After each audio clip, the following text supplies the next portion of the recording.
Good morning students. तो कैसे हैं आप सब। मैं साहिल रावत, आपका इंग्लिश मेंटोर, स्वागत करता हूं बच्चों आपका आज की क्लास में। तो चलते हैं सीधा क्लास की तरफ। और जैसा कि आपको याद होगा, लास्ट क्लास में हमने कौन सा चैप्टर डिस्कस किया था स्टूडेंट्स?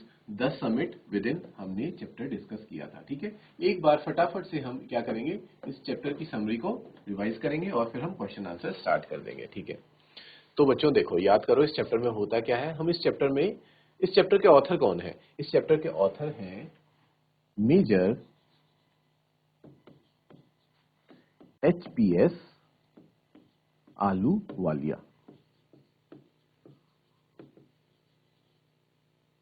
ठीक है, is a retired army person. वो एक रिटायर्ड आर्मी पर्सन है and he was one of the team member of which lead the 1965 Everest expedition. जो टीम 1965 के एवरेस्ट एक्सपेडिशन पे गई थी, उसी के एक team member major HPS Ahluwalia भी थे। ठीक है, तो इस चैप्टर में बच्चों हमें क्या बताते हैं, वो अपने इसी समिट के ऊपर पहुंचने के बारे में हमें सारी चीजें बताते हैं।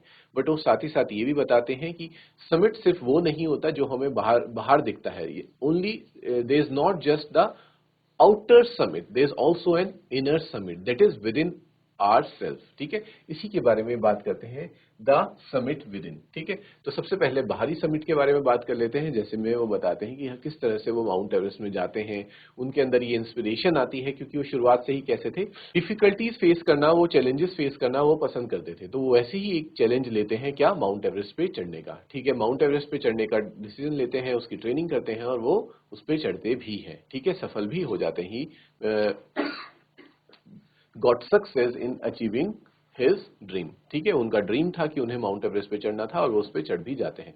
और बच्चों साथ ही साथ वो बताते हैं कि क्या क्या डिफिकल्टीज, क्या क्या ऑब्स्टेकल्स उनको फेस करने पड़ते हैं, किस तरह से जब उनकी पूरी बॉडी पेन हो रही होती है, एक एक नर्व, मतलब आप कह सकते हैं बॉडी की हर एक नस और सारी नर्व्स जब पेन कर रही होती हैं और पूरी बॉडी पेन कर रही होती है, तब भी उनको जो इंस्पिरेशन अंदर से आती है कि नहीं आगे बढ़ना है। और जब वो अपने पार्टी आप कह सकते हैं कंपेनियंस हैं, उनके टीम मेंबर्स हैं, उनको देखते हैं कि किस तरह से हर टीम मेंबर एक दूसरे को देखकर इंस्पायर हो रहा है और एक एक कदम आगे बढ़ा रहा है, तब वो मोटिवेट होकर आगे बढ़ते हैं और इस तरह से वो लोग समिट पे पहुंचते हैं।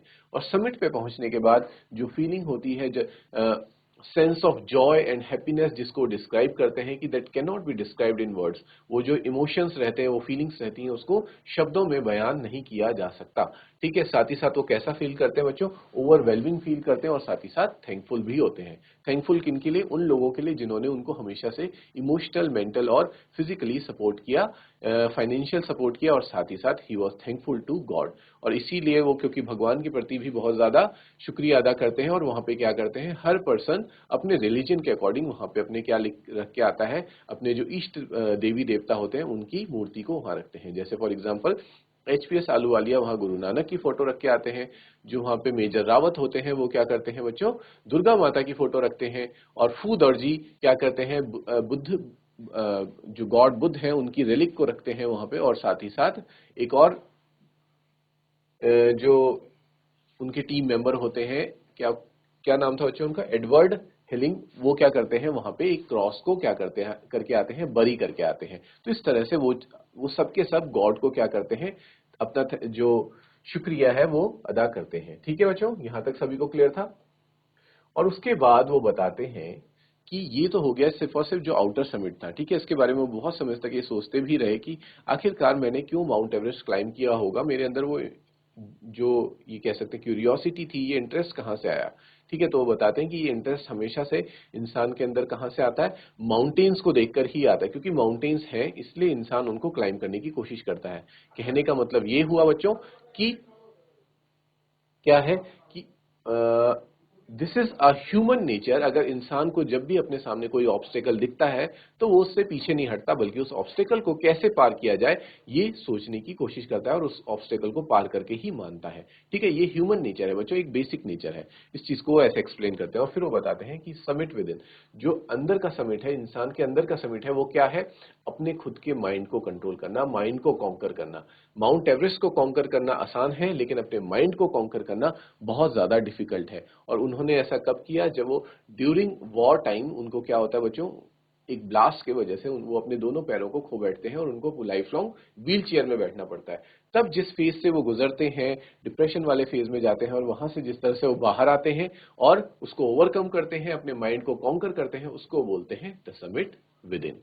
ठीक है बच्चों, तो इसी के साथ हमारा चैप्टर खत्म होता था, जिसमें हमने देखा कि क्या आखिरकार क्या रियल मीनिंग था समिट विद इन का। और क्योंकि समिट का मतलब सबको पता है कि पहाड़ की चोटी, लेकिन पहाड़ की चोटी पर ही चढ़ना मुश्किल नहीं है, बल्कि जो हमारा ब्रेन है उसको उसकी चोटी पे चढ़ना, यानी कि उसको कंकर करना, उसको माइंड को कंट्रोल करना भी बहुत बड़ा अपने आप में क्या है, एक ऑब्स्टेकल है, एक वो है, क्या बोलते हैं, डिफिकल्टी है। तो इसी उसमें बच्चों अब हम आगे बढ़ते हैं और अपने क्वेश्चन आंसर्स को सॉल्व करते हैं। ठीक है, ये क्वेश्चन आंसर्स आपके एग्जाम पॉइंट ऑफ व्यू से बहुत इंपॉर्टेंट है, तो इनको नोट करते हुए चलेंगे। पहला क्वेश्चन आता है बच्चों आपकी स्क्रीन पर, standing on Everest the writer was, जब वो एवरेस्ट की चोटी पर खड़े होते हैं तो राइटर उस वक्त क्या था? ठीक है, क्या वो ओवरजॉयड थे, बहुत ज्यादा खुश थे, या फिर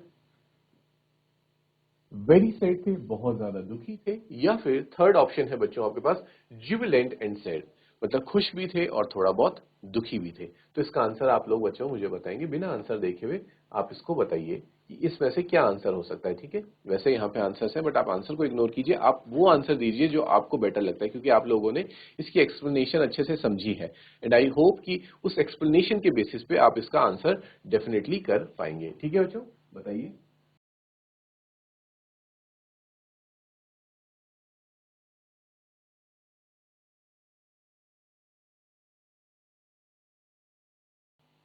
यस स्टूडेंट्स, वो क्या थे? वो खुश भी थे, यानी जुबिलियंट मीन्स खुश।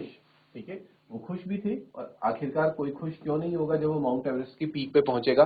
ठीक है, क्योंकि यही तो उनका चैलेंज था और यही उनका ड्रीम था कि माउंट एवरेस्ट कॉन्कर करना है, और उसके लिए उन्होंने बहुत ज्यादा मेहनत करी, बहुत सेक्रीफाइसेस किए थे।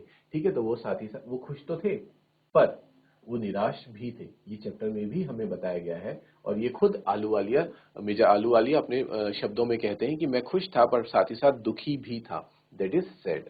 सैड मीन्स दुखी। पर दुखी होने का कारण क्या है बच्चों, ये आप मुझे बताइए, क्या कारण था कि वो दुखी थे? क्योंकि उन्हें तो खुश होना चाहिए था। वैसे देखा जाए तो इसका करेक्ट ऑप्शन ये होना चाहिए कि ओवरजॉयड, बहुत ज्यादा खुश होने चाहिए थे। But why he was sad?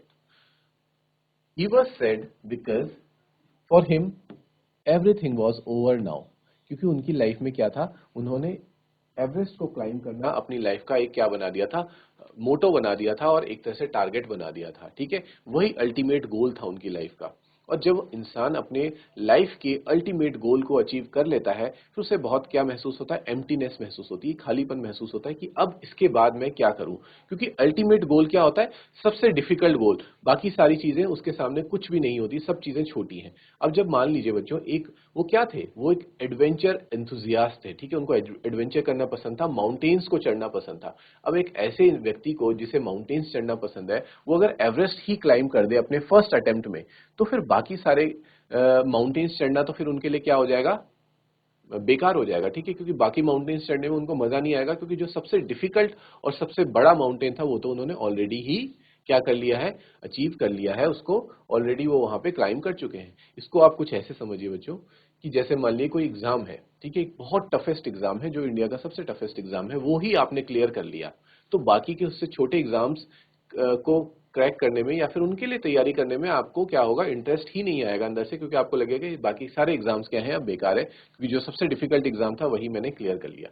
तो कुछ ऐसा ही मेजर एचपीएस आलूवालिया के साथ भी हुआ कि उन्हें अब लगा कि इसके बाद मैं क्या करूंगा। ठीक है, मेरे पास अब कोई भी डिफिकल्टी नहीं रही है, तो अब मेरी लाइफ क्या हो जाएगी, मीनिंगलेस हो जाएगी। लेकिन ऐसा होता नहीं है, उनको लाइफ क्या करती है, एक और बड़ा चैलेंज दे देती है। हम ये सब जानते हैं कि उनकी लाइफ में फिर क्या चैलेंज आता है, जब वो व्हील चेयर में आ जाते हैं, और व्हील चेयर से, ऐसे व्यक्ति को जो एक जगह पे भी बैठा नहीं रह सकता था, जो एडवेंचर लवर था, उस व्यक्ति को अपनी पूरी लाइफ व्हीलचेयर पे बितानी पड़ती है। उससे बड़ा चैलेंज कोई नहीं हो सकता, लेकिन उस चैलेंज को भी बच्चों वो क्या करते हैं, ओवरकम करते हैं, and he comes out with flying colours.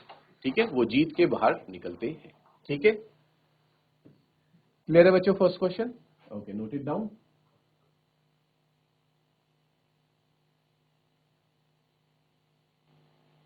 Okay students, now let's move to the next question. देखो नेक्स्ट क्वेश्चन क्या पूछा है स्टूडेंट्स आपसे, the emotion that gripped him was one of. ठीक है, ऐसा कौन सा इमोशन था जो उनको क्या कर लेता है, ग्रिप कर लेता है। ग्रिप यानी कि पकड़ के रख लेता है, बांध के रख लेता है। तो ऐसा कौन सा इमोशन था बच्चों? फर्स्ट ऑप्शन है आपके पास विक्ट्री ओवर हर्डल्स, कि उन्होंने जितनी भी मुश्किलें उनके सामने आई उस पर जीत हासिल कर ली। क्या योला इमोशन उन्हें रोक के रख देता है? सेकेंड है बच्चों humility and a sense of smallness. ठीक है, ह्यूमिलिटी का मतलब होता है कि इंसान क्या महसूस करे, अपने आप को बहुत ज्यादा अहंकार ना करे कि मैं बहुत बड़ा हूं, मैंने तो बहुत बड़ी चीज अचीव कर ली है। नहीं तो हो सकता है ना कि कई बार कई लोगों के साथ ऐसा होता है, जब वो लाइफ में कुछ बहुत बड़ी सक्सेस अचीव कर लेते हैं तो उनके अंदर क्या आ जाता है बच्चों, ईगो आ जाता है, अहंकार आ जाता है। ठीक है, तो इसका विपरीत, इसका ऑपोजिट होता है क्या, ह्यूमिलिटी, कि इंसान के अंदर क्या है, ह्यूमिलिटी आ जाए, बल्कि वो और ज्यादा क्या हो जाए, अपने आप को कैसा महसूस करे, बहुत हम्बल महसूस करने लगे कि लाइफ में, दुनिया में बहुत बड़ी बड़ी चीजें हैं, तो उसके सामने हम कुछ भी नहीं है। तो इसलिए हमें इतना ज्यादा नहीं क्या होना चाहिए, we should be always attach to our roots. ठीक है, हमें जमीन से जुड़े हुए रहना चाहिए, हमें हवा में नहीं उड़ना चाहिए। उसी को कहते हैं बच्चे humility and sense of smallness. अब सेंस ऑफ स्मॉलनेस उनके अंदर क्यों आती है, वो खुद को बहुत छोटा क्यों महसूस करते हैं?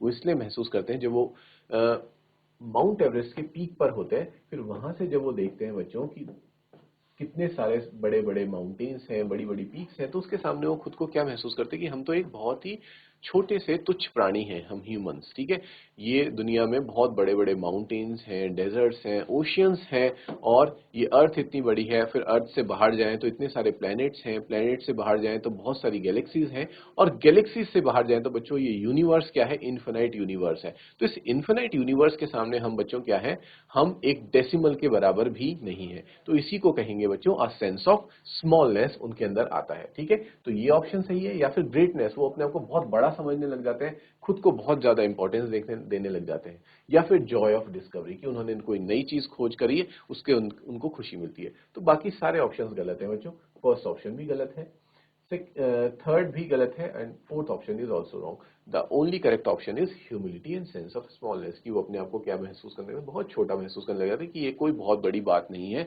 ऐसे बहुत से एवरेस्ट हैं दुनिया में और बहुत बड़ी चीजें भी हैं। ठीक है, so this is your answer students. इसको नोट करें, फिर नेक्स्ट क्वेश्चन देखते हैं।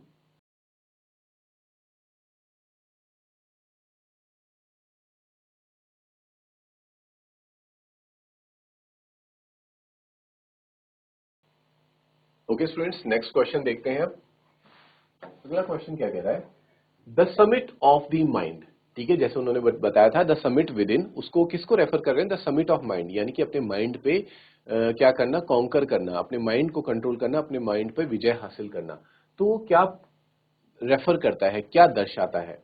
ठीक है, अब इनमें से जो आपके पास ऑप्शन है बच्चों, first option, second, third, fourth, fifth, sixth option, आपको इसमें से बताना है, वो ऑप्शंस मार्क करने हैं that are not relevant. Not relevant का मतलब होता है नॉट करेक्ट। तो एग्जाम में जब भी आए बच्चों तो कंफ्यूज नहीं होना है, ध्यान से क्वेश्चन को पढ़ना है। मान लीजिए आप इसको देखते, ये क्वेश्चन आप देखते और जो आपको ठीक लगता है आप उनको टिक करके आ जाते कि हाँ ये ठीक है, लेकिन आपने पूरा क्वेश्चन ही नहीं पढ़ा कि नीचे क्या लिखा है। आपको सही वाले ऑप्शंस को टिक नहीं करना है, बल्कि आपको कौन से ऑप्शंस टिक करने हैं जो आपको क्या लग रहे हैं, नॉट रेलिवेंट, जो आपको करेक्ट नहीं लग रहे हैं। ठीक है, तो इसमें हमें इनकरेक्ट ऑप्शंस को चूज करना है और जो करेक्ट है उनको रहने देना है। तो देखते हैं कौन से करेक्ट हैं, कौन से इनकरेक्ट हैं। फर्स्ट आ जाता है बच्चों कि समिट ऑफ माइंड का मतलब होता है ग्रेट इंटेलेक्चुअल अचीवमेंट। इंटेलेक्चुअल अचीवमेट मतलब वो अचीवमेंट जिसको आपने अपने इंटेलेक्ट यानी कि इंटेलिजेंस के माध्यम से उन जिन चीजों को आपने अचीव किया है। तो क्या समिट ऑफ माइंड उन चीजों को कहता है, जैसे इंटेलेक्चुअल अचीवमेंट ये हो सकती है बच्चों कि आपने कोई एग्जाम क्लियर कर दिया, तो कोई एग्जाम क्लियर करना समिट ऑफ माइंड नहीं कहलाएगा। ठीक है, तो ये क्या है बच्चों, दिस इज इनकरेक्ट। सेकेंड है the process of maturing mentally and spiritually. हाँ, ये करेक्ट है, क्योंकि इसका मतलब होता है कि एक ऐसा प्रोसेस, एक ऐसा साधन जिसके थ्रू आप क्या हो रहे हैं, मैच्योर हो रहे हैं, आप क्या हो रहे हैं, समझदार हो रहे हैं। किस रूप से, मानसिक रूप से और साथ ही साथ आध्यात्मिक रूप से आप खुद को क्या कर रहे हैं, मैच्योर हो रहे हैं। तो उसको हम कह सकते हैं कि समिट ऑफ माइंड, क्योंकि जब हम आध्यात्मिक रूप से और मानसिक रूप से मैच्योर होने का मतलब ही ये होता है कि हम अपने भावों को समझ रहे हैं, अपने थॉट्स को समझ रहे हैं, और अगर हम किसी चीज को समझ जाते हैं तभी हम उसको कंट्रोल कर सकते हैं।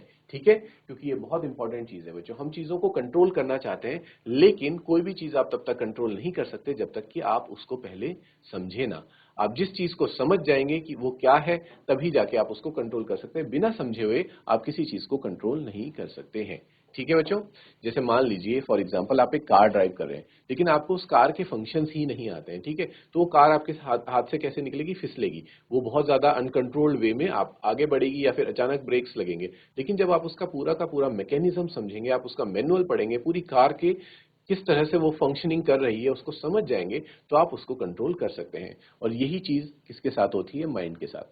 तो हमें अपने माइंड में आ रहे थॉट्स को, या फिर जो भी चीजें हमारे माइंड में चलती हैं, उनको क्या करना है, उनको रेजिस्ट नहीं करना है, बल्कि उनको समझना है कि हमारे साथ ऐसा क्यों हो रहा है, मेरा माइंड मेरे साथ ऐसा क्यों करवा रहा है। उन चीजों को समझो। अगर एक बार आप उसको समझ गए तो आप उसको बच्चों कंट्रोल भी कर पाओगे। ठीक है, तो ये बिल्कुल करेक्ट ऑप्शन है कि हाँ, इसका मतलब होता है अपने मेंटली मैच्योर होना और स्पिरिचुअली भी मैच्योर होना। ठीक है बच्चों, तो ये करेक्ट ऑप्शन है। थर्ड ऑप्शन है आपके पास, overcoming personal ambition for common welfare. मतलब अपने खुद के एम्बिशंस को, जो आपके एम्बिशंस हैं लाइफ में, लक्ष्य हैं, उनको हासिल करना। ये अपने आप में एक अचीवमेंट है, बट इसको हम समिट ऑफ माइंड नहीं कहेंगे। तो इसलिए ये ऑप्शन भी, थर्ड ऑप्शन भी बच्चों क्या हो जाता है, इनकरेक्ट हो जाता है। Living in the world of thought and imagination, ये तो बिल्कुल ही गलत है कि हम थॉट और इमेजिनेशन, कल्पनाओं की दुनिया में रहने लग जाएं। ठीक है, क्योंकि जो व्यक्ति अपनी कल्पनाओं और अपने विचारों की दुनिया में जी रहा है, इसका मतलब उसका खुद के मन पर बिल्कुल भी काबू नहीं है। उसका मन उसको कंट्रोल कर रहा है, ना कि वो अपने मन को कंट्रोल कर रहा है। क्योंकि जैसे थॉट्स आ रहे हैं, जैसी इमेजिनेशंस आ रही हैं, वो उसी के अकॉर्डिंग क्या कर रहा है, एक्ट कर रहा है। तो ये बिल्कुल भी गलत, ये गलत हुआ। ये इंसान कभी भी समिट ऑफ माइंड को अचीव नहीं कर सकता। ठीक है, the Triumph of mind over worldly pleasures for a noble cause. ठीक है, कि माइंड को कंट्रोल करना किस पे, वर्ल्डली प्रेजर्स पे, जो दुनिया में जो आपको सुख मिल रहे हैं उनको क्या कर लेना, उस पे माइंड को कंट्रोल करना किसी अच्छे कार्य के लिए। तो ये भी इसका ऑप्शन नहीं होगा बच्चों, ये भी समिट ऑफ माइंड के नहीं आए, के अंदर नहीं आएगा। लेकिन जो आपका लास्ट ऑप्शन है, अ फुलर नॉलेज ऑफ वनसेल्फ, यानी कि खुद को जान लेना, जिसके बारे में मैं अभी तक बात कर रहा था। ठीक है बच्चों, जो यहाँ पे जान लेना जो टर्म है, ये बहुत इंपॉर्टेंट है। ठीक है, जानना। और आप भी बच्चों इस चीज को अपनी लाइफ में जरूर फॉलो करिएगा कि आपको हमेशा क्या करना है, you have to know things. आपको चीजें जाननी है, आपको माननी नहीं है, बल्कि आपको क्या करना है, आपको जानना है। ठीक है, तो आज से ही इस बात को ध्यान रख लीजिए कि आपको लाइफ में क्या करना है, जानना है। और क्या नहीं करना है, मानना नहीं है। कि किसी ने आपको कोई बात बोल दी, अब हो सकता है वो कोई आपसे बड़ा व्यक्ति हो, ठीक है, एज में बड़ा हो, एक्सपीरियंसेस में बड़ा हो, और मैच्योर हो सकता है वो आपके पेरेंट्स हो, या कोई भी हो सकते हैं। लेकिन आप कभी भी किसी की भी कही हुई बात को आंख बंद करके ना माने। ठीक है, आप क्या करें, आप सुने उस बात को और जानने की कोशिश करें। ठीक है, आप उसके पीछे के लॉजिक को समझिए कि क्या वो बात एकदम सही भी है। लॉजिकल तर्क के आधार पर उसको क्या करें, उसकी तुलना, उसको तोलें। ठीक है, कि क्या ये बात सही है, क्या सिर्फ और सिर्फ, या फिर ये एक कोई अंधविश्वास तो नहीं है जिसको मुझे सिर्फ फॉलो करने के लिए बोला जा रहा है। और यहीं पे बच्चों डिफरेंस आता है एक फॉलोवर में और एक लीडर में। जो लीडर होते हैं वो हमेशा चीजों को जानते हैं, और जो फॉलोवर होते हैं वो सिर्फ आंख बंद करके, आंख कान नाक बंद करके, सब कुछ, अपना दिमाग भी बंद करके चीजों को सिर्फ मान लेते हैं और फॉलो करना शुरू कर देते हैं। इसलिए हमें लाइफ में कभी भी मानना नहीं है, बल्कि जानना है। और उसी को कहते हैं समिट ऑफ माइंड। ठीक है, नॉलेज ऑफ वन सेल्फ। अगर हम खुद को जानने लगेंगे, चीजों को जानने लगेंगे, तभी हम क्या कर सकते हैं, हमारा जो मन है उसको कंट्रोल कर सकते हैं। ठीक है, जैसा कि किसने किया था, मेजर एचपीएस आलूवालिया ने भी किया था। ठीक है बच्चों, तो इस बात को आप याद रखेंगे। तो हमारे यहाँ पे इनकरेक्ट ऑप्शंस कौन से होता है, क्योंकि हमें इनकरेक्ट ऑप्शंस बताने थे। तो सेकंड, फर्स्ट हमारा इनकरेक्ट हो जाता है। ठीक है, first, third, fourth and fifth हमारे इनकरेक्ट है। जो हमारे करेक्ट थे बच्चों वो था सेकंड ऑप्शन हमारा करेक्ट था, और साथ ही साथ हमारा कौन सा ऑप्शन करेक्ट था बच्चों, सेकंड करेक्ट था, और सिक्स्थ हमारा ऑप्शन करेक्ट था। ठीक है, बट हमें इनकरेक्ट ऑप्शंस बताने थे, यानी कि नॉट रेलिवेंट ऑप्शंस हमें यहाँ पे इस क्वेश्चन में बताने थे। तो इस बात को भी आप ध्यान से देखें, क्वेश्चंस को ध्यान से स्टडी करें कि क्या पूछा जा रहा है। पूरा क्वेश्चन पढ़ने के बाद ही आंसर करें, ये नहीं कि जल्दबाजी में आप कुछ भी टिक करके आ जाए। ठीक है, ओके, इसको नोट करेंगे फिर आगे बढ़ते हैं।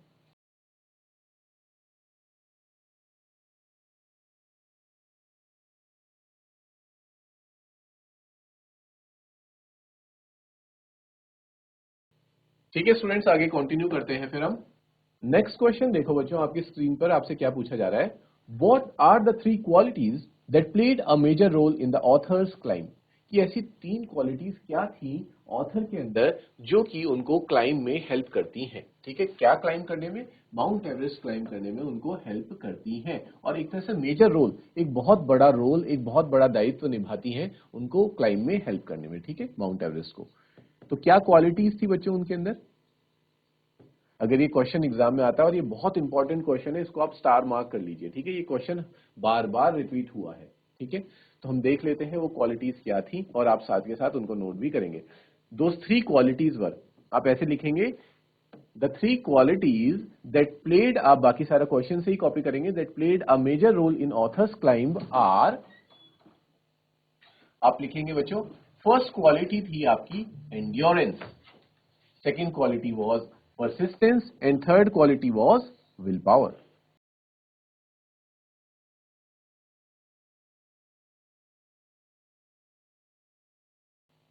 क्लियर है बच्चों, एंड्योरेंस, परसिस्टेंस और विल पावर। और यही क्वालिटीज के बारे में बच्चों मैंने आपको भी लास्ट क्लास में बताया था कि क्या होता है एंड्योरेंस का मतलब, कि आपके अंदर क्या है, एंड्योरेंस है आपके अंदर मुसीबतों को, ऑब्स्टेकल्स को, कठिनाइयों को फेस करने का क्या है आपके अंदर सहन शक्ति है, उसी को कहेंगे कि आप एंड्योरेंस है आपके अंदर। ठीक है, जैसा कि मेजर एचपीएस आलूवालिया के अंदर है, जब वो फेस कर रहे थे बहुत सारा पेन, बहुत सारे ट्रबल्स को फेस कर रहे थे, but still he decided to move further. वो चाहते तो उस वक्त वापस भी जा सकते थे, क्योंकि उनके माइंड में कई बार ऐसे थॉट आए कि मुझे अब वापस मुड़ जाना चाहिए, मुझे बेस कैंप में चले जाना चाहिए, वहां पे काफी रिलैक्स मैं कर पाऊंगा, मेरी बॉडी को इस पेन से छुटकारा मिलेगा। और कई बार उनके माइंड में इस तरह से थॉट्स भी आए कि क्या, मतलब ऐसा क्या सिचुएशन रही होगी कि मैंने यहाँ पे आने के लिए डिसाइड किया, मुझे ऐसा नहीं करना चाहिए था। ये सारी चीजें उन्होंने, उनके माइंड में आती है, but still he decided to continue his climb. तो उसी को कहेंगे बच्चों, वही क्वालिटी कहलाती है एंड्योरेंस। ठीक है, नेक्स्ट आता है आपके अंदर परसिस्टेंस। परसिस्टेंस का मतलब होता है बच्चों निरंतरता।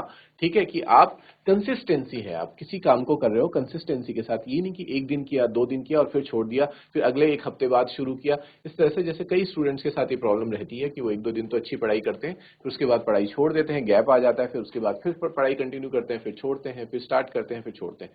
This is called inconsistency. इसका ही ऑपोजिट होता है कंसिस्टेंसी, दैट इज परसिस्टेंट, कि आप लगातार, भले ही आप दिन में सिर्फ और सिर्फ 2 घंटे या 2-3 घंटे पढ़ रहे हैं, लेकिन आप कंटिन्यूअसली 3 घंटे पढ़ रहे हैं, चाहे मंडे है या ट्यूसडे है या फिर संडे है। ठीक है, आप रोज उस कार्य को कर रहे हैं। उस वो फिर पढ़ाई हो सकती है, वो आपका, अगर कोई आप स्पोर्ट्स खेलते हैं उसकी प्रैक्टिस हो सकती है, या फिर कोई भी आर्ट आप सीखते हैं, कोई स्किल आप सीखते हैं, तो उस काम को आप रोज कर रहे हैं, दैट इज कॉल्ड कंसिस्टेंसी। और हम कंसिस्टेंसी के साथ किसी काम को अगर लंबे समय तक करते हैं बच्चों, तो हम उसमें क्या बन जाते हैं, परफेक्शन हासिल कर लेते हैं, हम उसमें माहिर बन जाते हैं। ठीक है बच्चों, तो ये एक एक्चुअली वैसे थ्योरी है, और ये प्रूवन थ्योरी है कि अगर आप किसी कार्य को 1 साल तक कम से कम लगातार करते रहें, या फिर 1 साल भी ज्यादा हो गया, 6 महीने तक भी अगर परसिस्टेंस रह के कंसिस्टेंसी के साथ उस काम को करते हैं, तो आप उस चीज में मास्टरी हासिल कर सकते हैं। ठीक है बच्चों, और थर्ड चीज होती है विल पावर। विल पावर यानी कि आपकी इच्छा शक्ति, कि आप किसी चीज को पाना चाहते हैं, उसको पाने के लिए आप कितना सेक्रीफाइस करने के लिए क्या है, तैयार हैं। ठीक है, क्या ऐसा है कि मतलब आप चाहते तो हैं कोई चीज, बट आप उस चीज को पाने के लिए कुछ सेक्रीफाइस नहीं कर पा रहे हैं, उसके बदले चीजें को प्रिवेंट नहीं कर पा रहे हैं। मतलब क्योंकि विल पावर के लिए क्या चाहिए बच्चों, विल पावर का मतलब होता है कि अगर आप चाह रहे हैं किसी चीज को, लेकिन आपकी उस चाहत में कितना ज्यादा क्या है, दम है। ठीक है, आप कितनी शिद्दत से उस चीज को चाह रहे हैं, कि अगर आप बस ये सोचते हैं कि हाँ ये चीज आके मुझे मिल जाए, लेकिन आपको उसके लिए कुछ मेहनत ना करना पड़े, तब वो चीज आपको कभी नहीं मिलेगी। बट अगर आप उस चीज के लिए सब कुछ दांव पे लगाना चाहते हैं, लगाने को तैयार हैं, ठीक है, उसको कहते हैं बच्चों विल पावर। ठीक है, जो कि किसमें थी? मेजर एचपीएस अहलूवालिया के अंदर थी। ये तीनों क्वालिटीज जो उनके अंदर थी, एंड्योरेंस, परसिस्टेंस और विल पावर, यही वो क्वालिटीज थी जो उनको हेल्प करती हैं माउंट एवरेस्ट को क्लाइम करने में। ठीक है, तो एग्जाम में अगर ये क्वेश्चन आता है तो आपको इसी तरह से इसका आंसर देना है बच्चों। ठीक है, तो इन क्वालिटीज को नोट करें, फिर हम नेक्स्ट क्वेश्चन देखते हैं।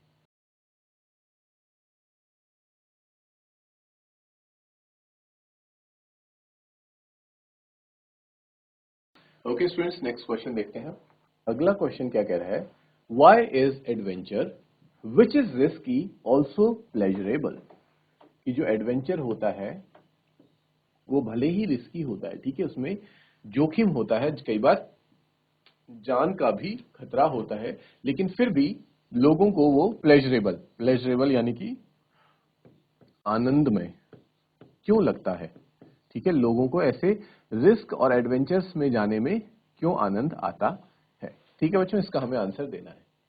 इसका आंसर होगा students, adventure is risky but pleasurable though it presents great difficulties. इसमें बहुत सारी परेशानियां आती हैं, मुश्किलें आती हैं।